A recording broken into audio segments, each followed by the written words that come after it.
Hello everybody, welcome back. It's Jesse again. Not a whole lot of progress over the last couple of weeks. There a lot of stuff going on in my regular day job, and ends up being a couple of late nights a week, not getting home and eating dinner till 8, 9 o'clock at night, and kind of eating into some of the time that I have available for this project. But we are making some progress. So we got trigger wheel starting to go on. I still got to make a mount for the sensor and everything, and eventually got to do some wiring, but we got the downpipe and the trigger wheel done, and so here we go.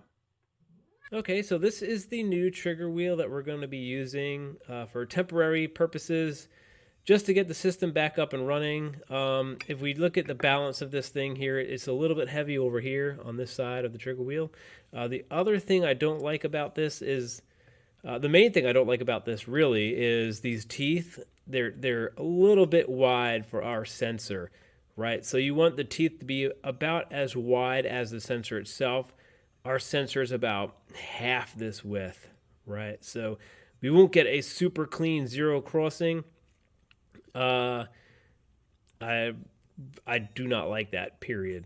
But I think it will be good enough to get us up and running. We can run a real safe tune. Get the car up and running with this and drive it around, figure out where the main issues are that need to get fixed on everything else, and down the road, maybe next winter, we can when we winterize the car again, we'll pop this whole thing off and we will figure out a way to get the OEM system working that I had envisioned for this vehicle. So it's a little bit heavy over here. I don't like the teeth. We do also need to modify this. These slots are not wide enough, so I'm gonna have to drill holes, mounting holes. So for the original system, right? So the way that this original system works is the teeth come over the crankshaft pulley, right? So they would go down here. So they would have this bend to that, right? And these things here are not... These are about how wide you actually need them. You can tell that they're about twice as wide for this new trigger wheel. And this is the modified one that we were using for the 160 plus 1 system that we were trying to use. It's been balanced. I drilled these 2 extra holes here to balance it. But yeah, so this was what we were trying to use. That didn't work. And so now what we're going to do, really what we're going to do here is basically we're going to mount this guy right here, like so. Okay, the holes don't match quite right, but they are, the trigger wheel is just big enough to where we can see the teeth with the sensor. The sensor has enough slack in the teeth. Sorry, the slack in the wire where we won't have to really do any crazy stuff. But so this is going to be the plan right here. We're just going to basically mount this right on top and press on with our lives, and we'll figure out a more low-key OEM type look later down the road. All right, so we have modified our trigger wheel to be able to mount onto the setup that we're going to use for the temporary setup we're going to use. So we had to modify the trigger wheel with 2 clearance holes right here for mounting, and we also added a balancing hole right there.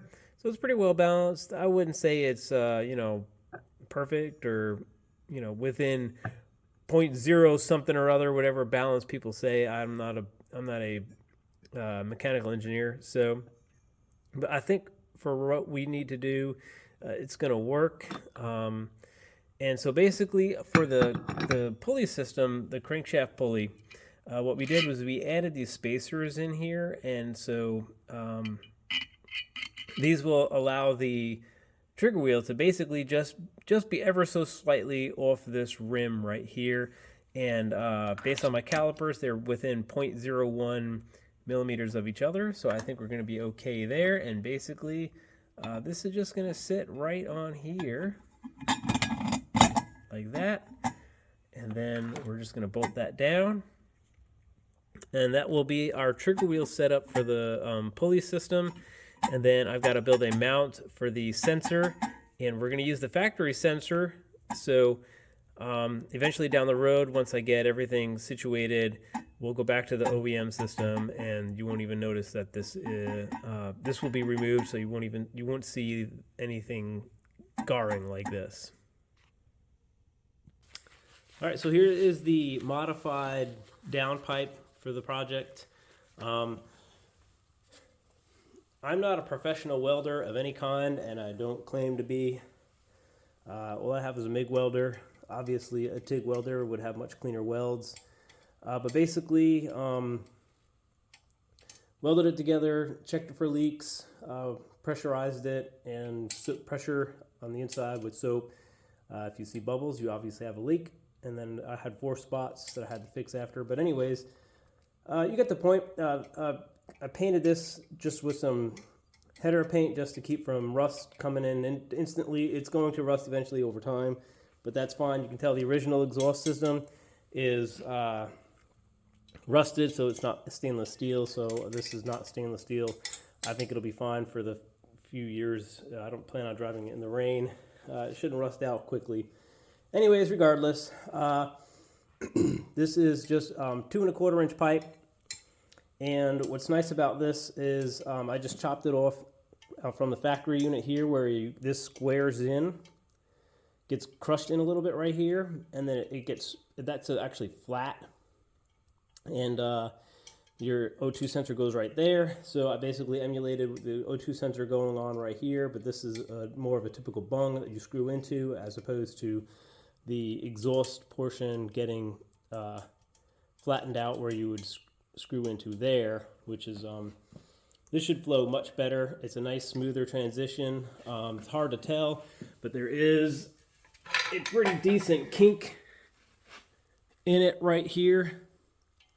So that goes away, right? I mean, you still have a little bit of a kink because we're using the factory system, but it's a whole lot better. And so that's just the beginning of the exhaust. Still got a lot to do.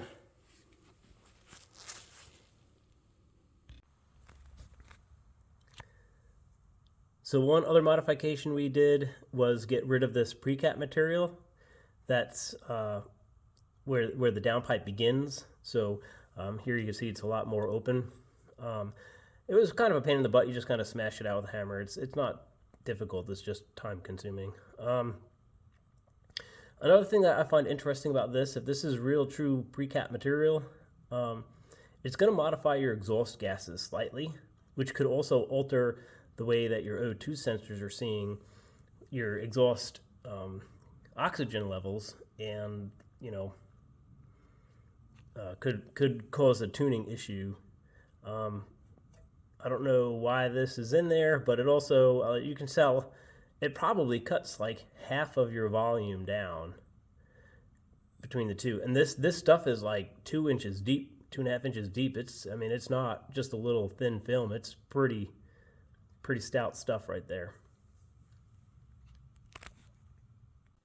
All right, everybody. Well, that's it for now. So, bye.